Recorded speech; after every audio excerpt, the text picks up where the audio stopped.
Kids! Grab your imaginary passports and your bags because it's time to become world-trotting explorers right where you are. Hello. My name is Asher and I'm your host along with my mom, Kristen.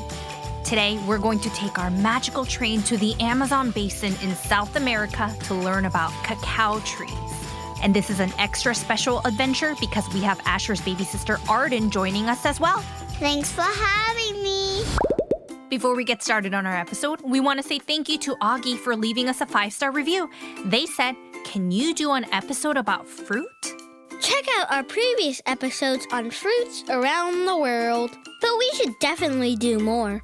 Oh yes, we can create hundreds of episodes on fruits around the world.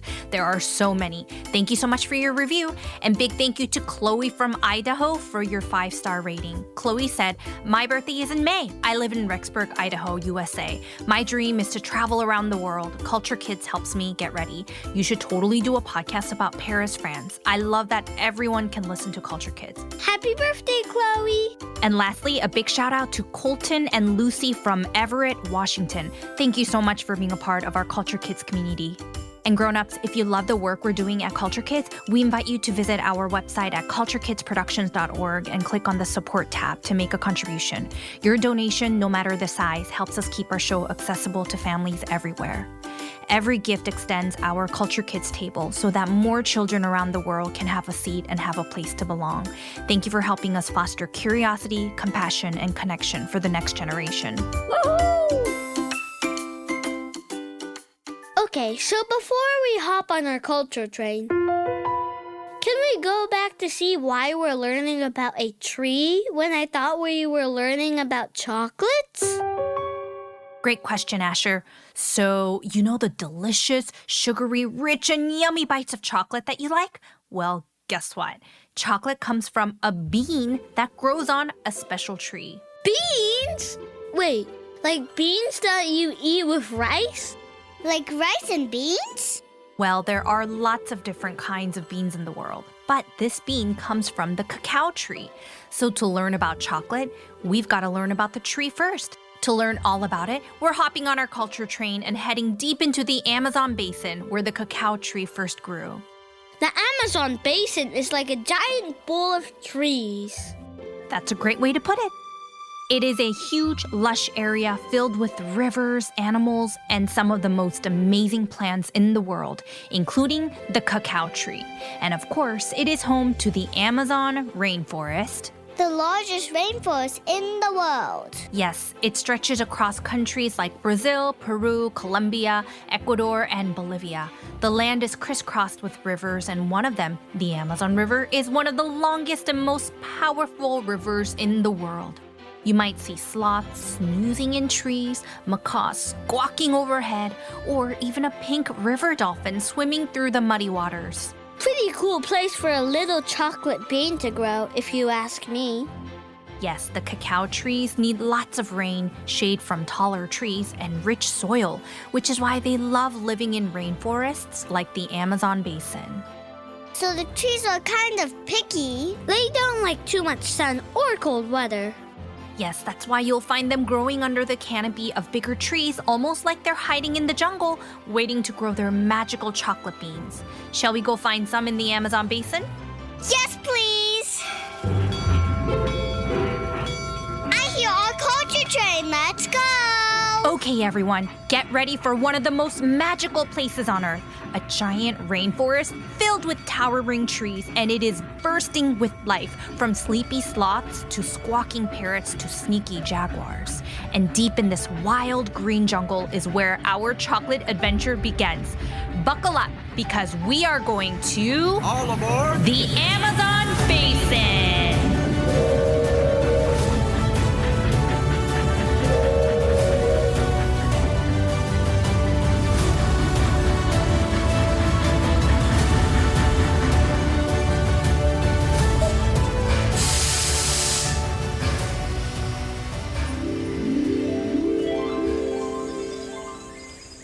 Welcome to the Amazon basin. We just landed in the heart of South America, in one of the most incredible rainforests on the planet.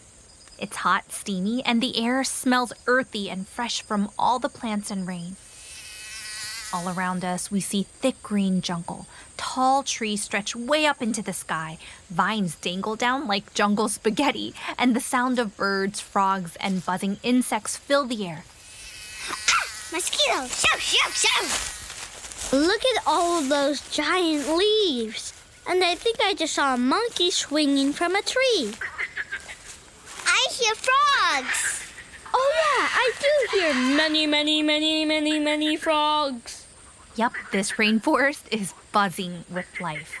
The Amazon basin is like nature's treasure chest. It stretches across several countries in South America and is home to millions of plant species and animals and insects. Some you won't find anywhere else in the world. And is that a parrot? You got it. Ooh, and now, look right over there. Do you see those smaller trees with shiny green leaves? And the leaves are large and kind of shiny. Some are red, but most of them are deep green. Let's walk over and get a closer look. Ah, these have to be the cacao trees. You guessed it. Yay, we found them! Chocolate, chocolate. These trees are about 20 to 40 feet tall, which is definitely taller than us, but not nearly as tall as the giant trees towering above us in the rainforest. The trunks are often covered in mosses and lichens because it's so warm and damp here. And these trees have a fancy scientific name, Theobroma cacao. Theobroma cacao. Which means in Greek, food of the gods. Pretty fitting for something that becomes a chocolate bar, right? Wow, that's epic! Food of the gods. And check this out. Do you see how these trees have colorful pods growing right from the trunk and branches? Yes, it looks so strange. Yep, they're growing straight from the tree's belly. That's called cauliflowery. It means the fruit grows directly out of the trunk and big branches instead of dangling from tiny stems. There are so many colors. There's yellow, red, and even a little orange. It looks silly. I think they look super cool growing out of the trunks. They're kind of football-shaped and bumpy looking too.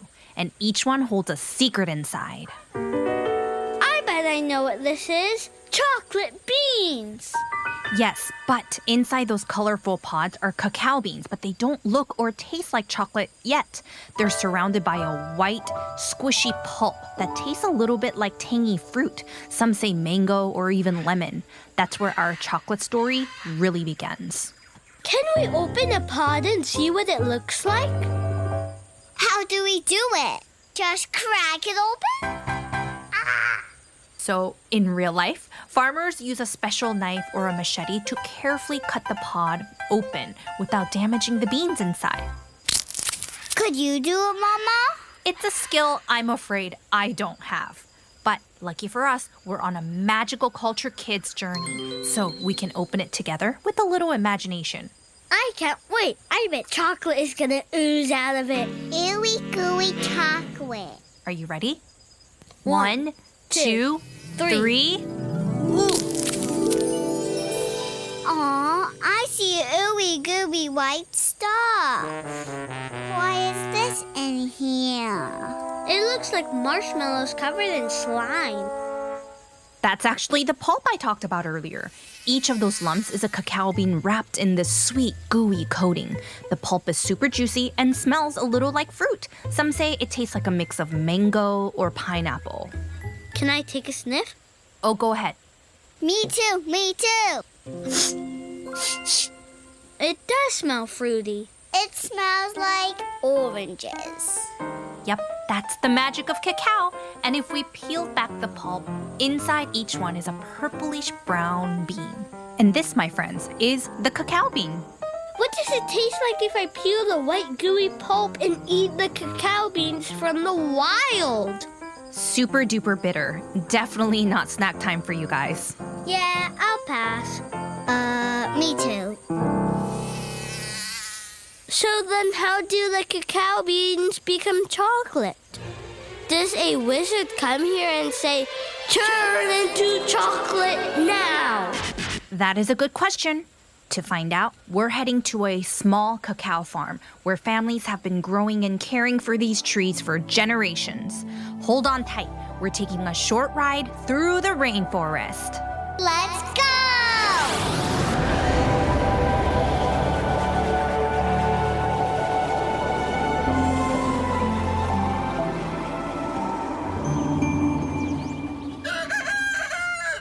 Here we are. Look around. This is a real working cacao farm. You can see rows of cacao trees, and over there, that's where harvested pods are piled up, ready to be opened.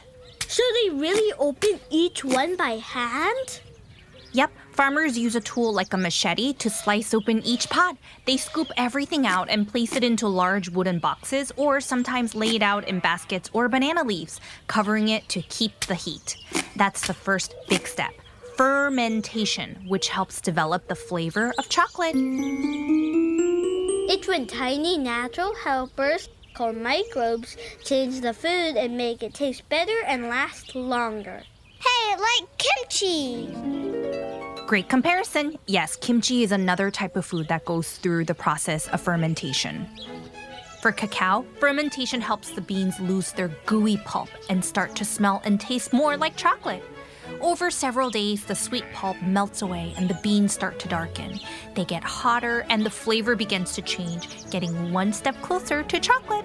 So it's like the beans are cooking themselves. In a way, yeah. After that, the beans are spread out under the sun to dry. Farmers turn them every day to make sure they dry evenly. Well, that takes a lot of work. Yes, everything we consume has a story and culture to tell. It takes a lot of hands, time, and care to make even one chocolate bar. And all that hard work starts right here.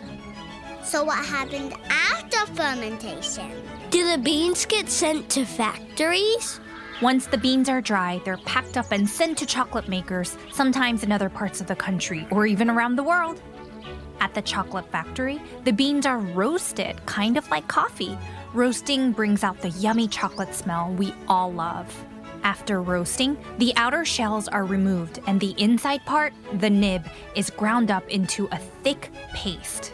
Then chocolate makers can mix it with sugar, milk, or other ingredients, depending on what kind of chocolate they're making, dark, milk, or white.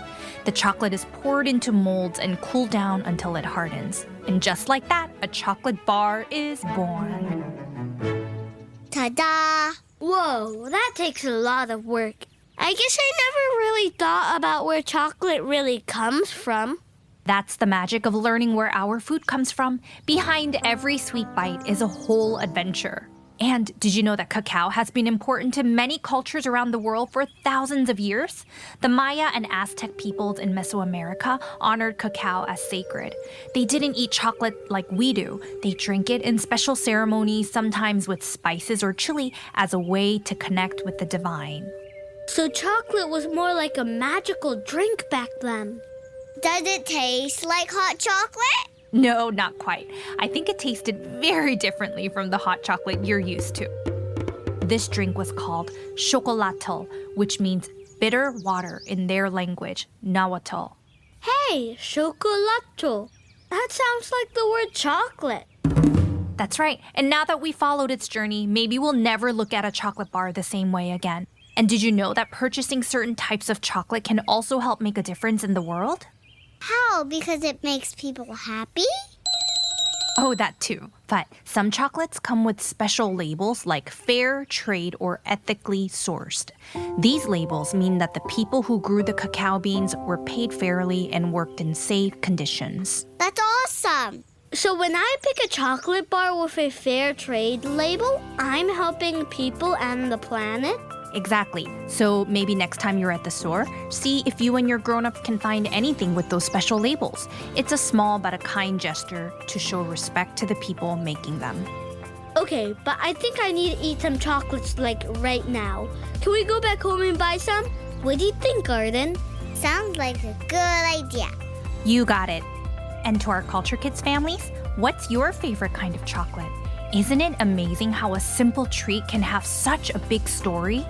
Behind every bite of chocolate is a journey filled with farmers, families, and helpers who work hard to grow, care for, and share this special gift with the world.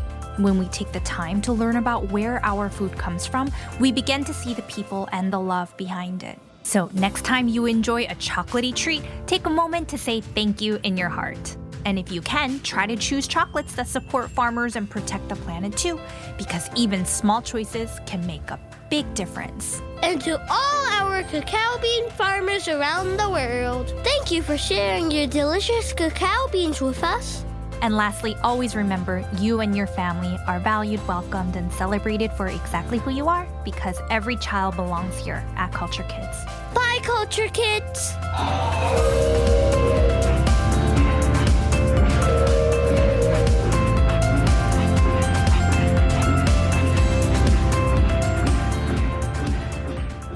Soup time! I'll go first. What does a duck that's made out of avocado say? Duck made out of avocado? I don't know. Guac! Get it? Yes, Quack, but like guacamole, quack. Okay, I have one. How does a train eat? How? Choo-choo. I get it. Yeah, like you're chewing, chew, but yeah, choo-choo train. Okay, Arden's turn. What did the cat say when he fell off the bike? Oh no, what did the cat say when he fell off the bike? I don't know, what? Meow. Oh, because meow, cats say meow, and ow, I fell off the bike. Excellent! Thanks for joining us today. Stay tuned as we return to Botswana to the Okavango Delta to go on a safari and meet some wild animals like elephants, hippos, and more. So hit subscribe and tell everyone you know so they can join us on this adventure too. See you next week, and goodbye!